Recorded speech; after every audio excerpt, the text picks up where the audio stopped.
or judgment.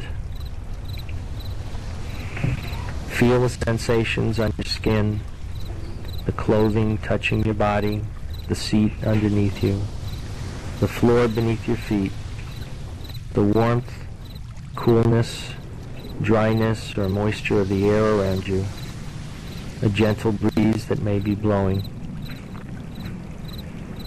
Experience any aromas that may be in the air around you, lingering flavor of something you may have recently eaten or drunk.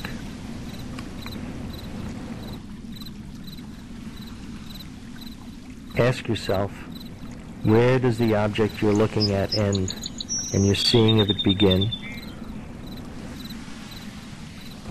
Where does the sound you're listening to end and your hearing of it begin? Where do the tactile sensations you are feeling end and your feeling of them begin? Where do aromas and flavors end and your sensing of them begin? Where is the boundary between inside and outside? Is there a boundary, or is that boundary just an artificial creation of the thinking mind, an illusion?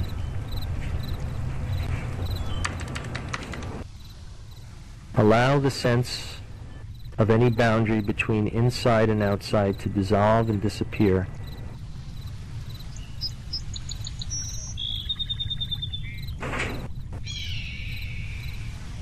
Dwelling in the space between thoughts and experiencing that which you truly are beyond name, form, or concept. Becoming the breath, becoming the body, becoming all of the sensations you're experiencing right here and now.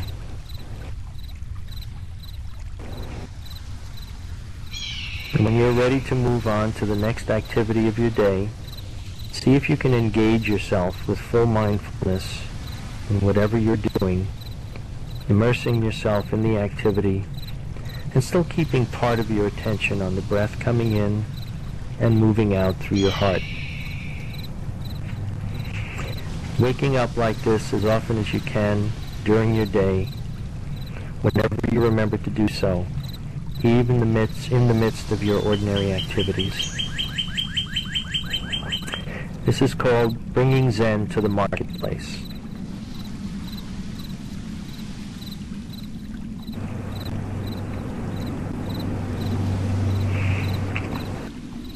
So slowly bring your attention now to include our discussion and our virtual circle here.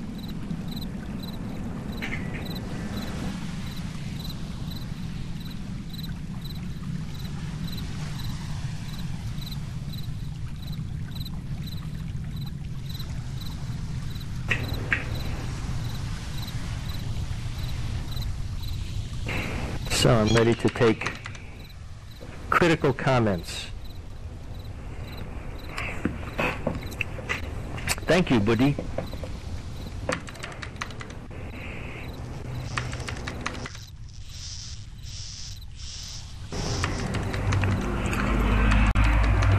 Yes, I just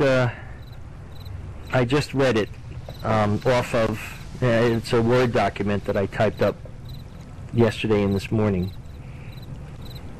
So, and that basically is the written version of the meditation, mindfulness meditation that we do at the beginning of each Dharma talk that I do here on Second Life.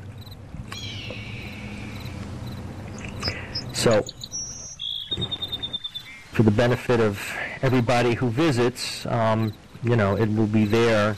I'll speak with Zeno, and I'll have him post it on the Buddha Center website so it's available for everyone.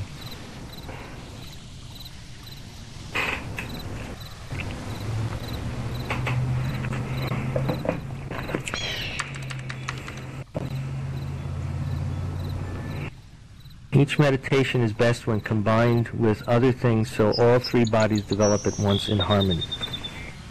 Yeah, I mean, this is... When people ask What is enlightenment? What is waking up?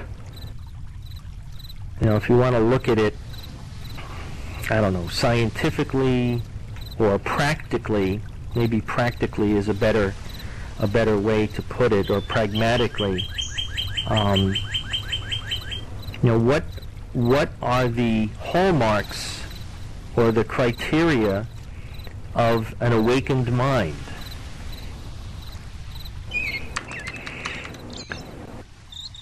And to me, the way to wake up the mind is to wake up from the dream of the constant mind noise that we find ourselves paying attention to during the course of our day, during our normal waking consciousness, what we call waking consciousness, which really isn't awake at all, because we're always reacting to situations based on the thoughts that we have about them as opposed to the situation itself.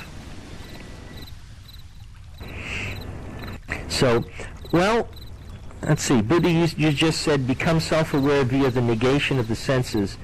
We're not negating the senses here. Actually, we're, in a sense, somebody once said enlightenment is getting out of your head and coming to your senses, so to speak.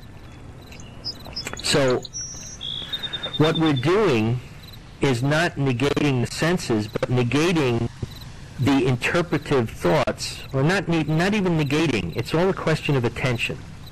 Attention is the key function here.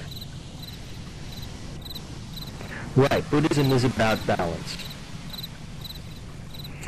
And we, in the course of our normal daily lives, are unbalanced in the sense that we have too much of an investment in form. We have too much of an investment or attachment. I mean, as the Buddha said, attachment is the problem. And what are we attached to? We're attached to our thoughts. We're attached to the reactions to our thoughts. We're attached to the interpretations that we make of reality, of what's actually happening in front of us at any given moment. And in order to wake up to who and what we truly are, we need to break that attachment. So if we're negating anything, it's the attachment to thoughts and the negative emotional reactions that we have to thoughts that keep us in this feeling of misery, of suffering. As the Buddha said, life is suffering, of lack of balance, or just of, what you could call existential ennui, just the feeling of not being comfortable in our own skins. Unless we're doing something or getting something or pursuing something with some sort of what's called purposeful behavior.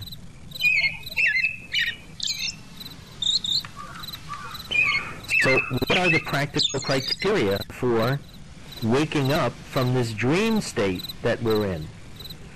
Well, it's all shifting attention to the space between the thoughts and back to those things that we were paying attention to before we became embroiled in the state of separation, in the sense of separation that we carry with us and have a tough time letting go of.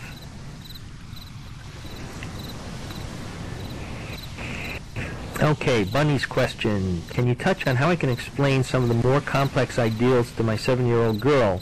Resources or videos? I don't want to sound facetious, Bunny, but probably your 7-year-old girl could explain it better to you than you can explain it to her.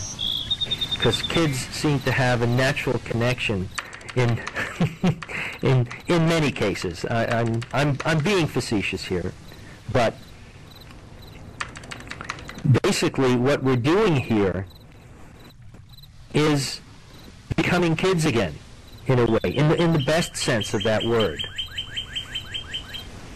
Okay, good. But